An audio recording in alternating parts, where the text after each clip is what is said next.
সুপ্রিয় দর্শক, এই মুহূর্তের সবথেকে বড় খবর।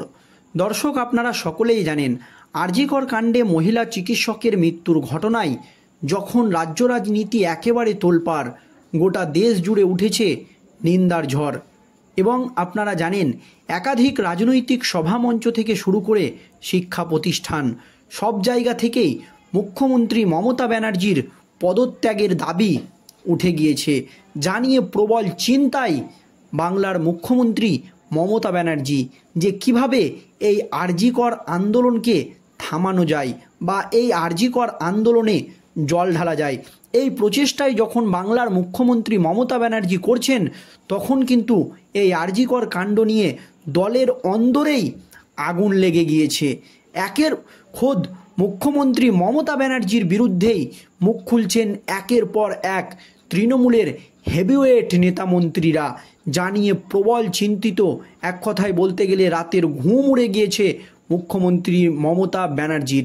এই আবহে মুখ খুলেই এবার বিস্ফোরক মন্তব্য করলেন তৃণমূলের আইটি সেলের প্রধান দেবাংশু ভট্টাচার্য।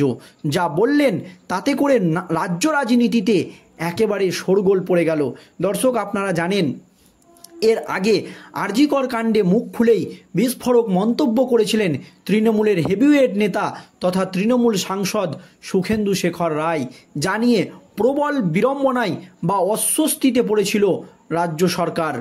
এর পরপরই আর.জি. কর কাণ্ডে খোদ তৃণমূলের বিরুদ্ধে বা আর.জি. করের নিরাপত্তা ব্যবস্থা নিয়ে বা আর.জি. করের যে আইন শৃঙ্খলা পরিস্থিতি তা নিয়ে প্রশ্ন তুলে দিয়েছিলেন খোদ তৃণমূলের রাজ্যসভার প্রাক্তন সাংসদ শান্তনু সেন, এবং মুখ খুলেই তিনি বিস্ফোরক মন্তব্য করেছিলেন।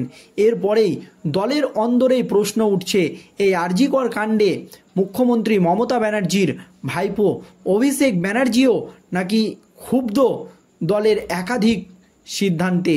এর পরপরই এই আর.জি. কর কাণ্ড নিয়ে এবার মুখ খুলেই বিস্ফোরক মন্তব্য করলেন দেবাংশু ভট্টাচার্য। তবে দেবাংশু ভট্টাচার্য একটু অন্যরকম মন্তব্য করলেন অন্যান্য সাংসদদের থেকে বা মন্ত্রীদের থেকে, তাছাড়াও নেতাদের থেকে। যা বললেন তাতে করে রাজ্য রাজনীতিতে একেবারে শোরগোল পড়ে গেল দেবাংশুর মন্তব্যে। কি জানিয়েছেন দেবাংশু ভট্টাচার্য দেখুন দর্শক। আর.জি. কর কাণ্ডে তরুণী চিকিৎসকের ধর্ষণ খুনের ঘটনায় প্রবল সমালোচিত হয়েছে রাজ্য সরকার।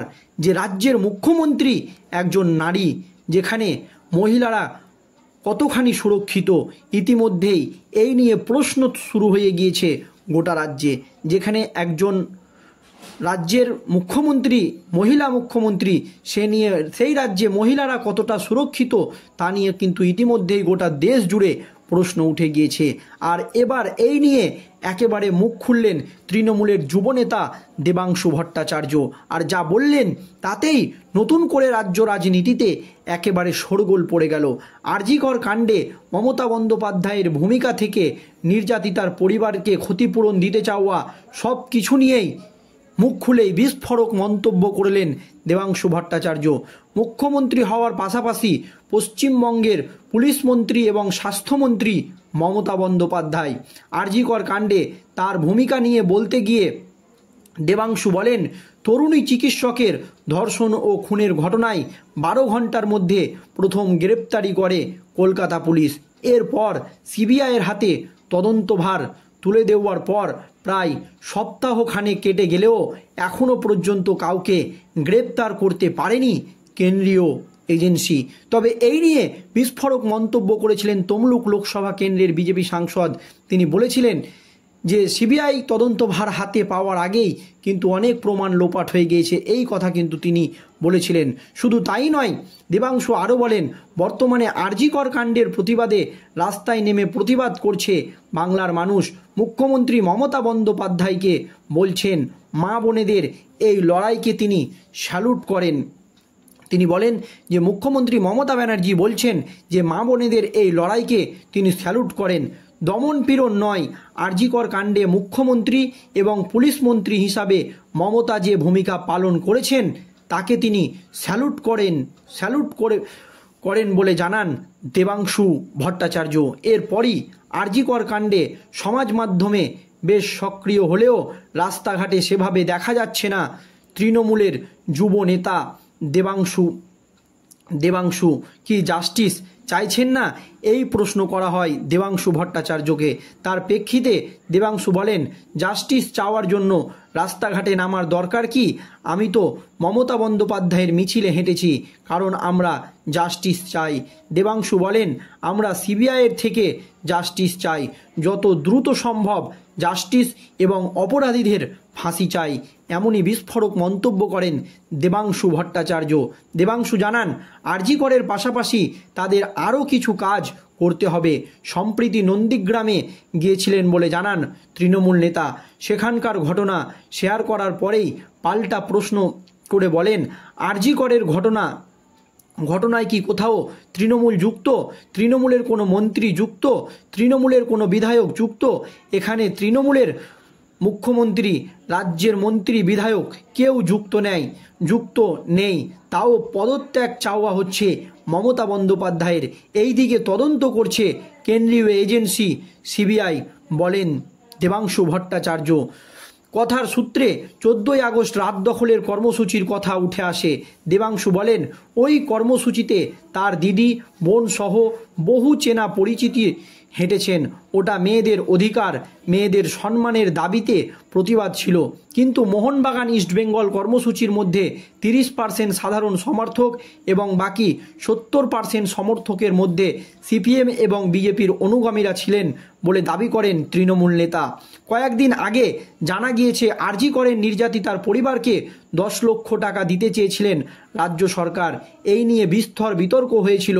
টাকা দিয়ে মুখ বন্ধ করানো হচ্ছে, এমনই অভিযোগ তুলেছিলেন কেউ। এইদিকে সাংবাদিকদের মুখোমুখি হয়ে এই সকল অভিযোগ সরাসরি খারিজ করে দেন তৃণমূল নেতা দেবাংশু ভট্টাচার্য। তৃণমূলের যুবনেতা বলেন, সরকার যে 10 লক্ষ টাকা দিচ্ছে সেটা লালসা অ্যাক্টের মধ্যে পড়ে না। এটা আদালত এবং কেন্দ্রীয় সরকারের ঠিক করে দেওয়া টাকা। সোশ্যাল মিডিয়ায় প্রশ্ন উঠছে, মমতা বন্দ্যোপাধ্যায় 10 লক্ষ টাকা দিয়ে মুখ বন্ধ করতে চাইছেন না। লালসার অ্যাক্টে স্পষ্ট বলা হয়েছে, কেউ যদি ধর্ষিতা হয়ে খুন হয় তাহলে তাকে সরকারকে 10 লক্ষ টাকা দিতে হবে।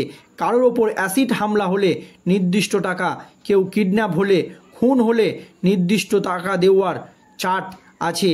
এটা আদালতের ঠিক করা টাকা, কোনো রাজ্যের ঠিক করা ক্ষতিপূরণের তালিকা নয়।